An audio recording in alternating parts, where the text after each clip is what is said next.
दिव्या दिव्या दीपत्कार, कानी कुंडल मोतीहार, दिव्याला पाहून नमस्कार.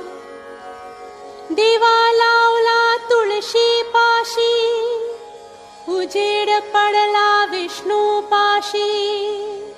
माझा नमस्कार सर्व देवांपाशी.